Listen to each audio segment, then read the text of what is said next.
ప్రభు అయిన యేసుక్రీస్తు నామంలో అందరికీ వందనములు. 10 డేస్లో మనం డే 27కి రీచ్ అయ్యాము. ఈరోజు మీతో దేవుని వాక్యాన్ని పంచుకుందామని ఆశపడుతున్నాను. మత్తయి సువార్త 21వ అధ్యాయము 12-13 వచనాలు.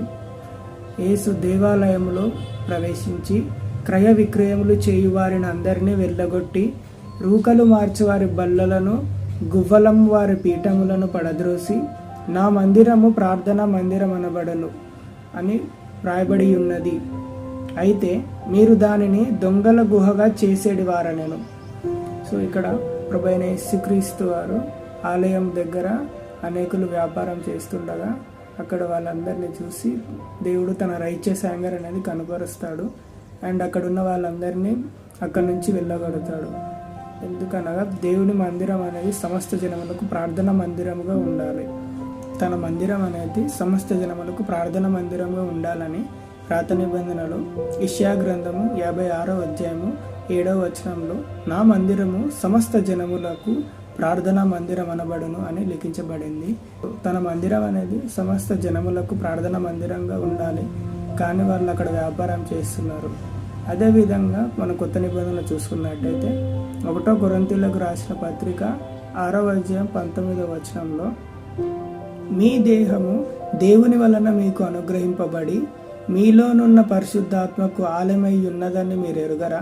మీరు మీ సొత్తు కారు అని. మన హృదయం అనేది పరిశుద్ధాత్మ యొక్క ఆలయముగా ఉన్నది. మన దేహము, హృదయము, శరీరము ఇది దేవునికి ఆలయముగా ఉన్నది. పరిశుద్ధాత్మ మన హృదయం నందు నివసిస్తున్నాడు.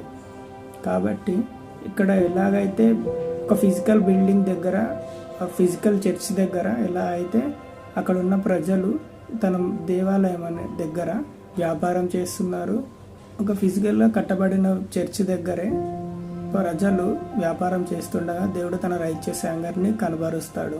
అలాంటిది మన హృదయం కూడా దేవుని మందిరమై ఉన్నది. మన హృదయమందు చేస్తున్న పాపాలను బట్టి మనము కూడా వ్యాపారం చేస్తున్నట్టే, మనము కూడా దొంగల గుహగా చేస్తున్నట్టే. కాబట్టి దానికి ప్రభు అయిన యేసుక్రీస్తు వారు మన పట్ల కూడా తన రైచియస్ యాంగర్ అనేది కనపరుస్తాడు. కాబట్టి మన హృదయం అనేది సమస్త జనములకు ప్రార్థన మందిరముగా ఉండాలి, వాక్యం ప్రకటించే విధంగా ఉండాలి, సువార్త చెప్పే విధంగా ఉండాలి. అలా కాకుండా మన హృదయం అనేది దేవునికి కాకుండా లోకానుసారంగా అండ్ ఎర్త్లీ థింగ్స్కి మనం చోటిస్తే మన పట్ల కూడా దేవుడు తన రైచియస్ యాంగర్ అనేది కనపరుస్తాడు. కాబట్టి మనం మన హృదయమందు చేస్తున్న పాపాల బట్టి మనము ప్రభు అయిన యేసుక్రీస్తు దగ్గర పశ్చాత్తాపంతో మనం చేస్తున్న పాపాలన్నిటిని ఒప్పుకుంటే దేవుడు ప్రేమామయుడు, దేవుడు మనల్ని క్షమిస్తాడు, దేవుడు మనల్ని దగ్గరికి తీసుకుంటాడు. కాబట్టి మనము మన హృదయమందు చేస్తున్న పాపములని మానుకోవాలి, అతను మనల్ని క్షమిస్తాడు. మన హృదయం అనేది దేవునికి ఆలయంగా ఉండేదిగా మనం చూసుకోవాలి. సో దేవుడు ప్రేమామయుడు కాబట్టి మనం చేస్తున్న పాపములను బట్టి మనల్ని క్షమిస్తాడు.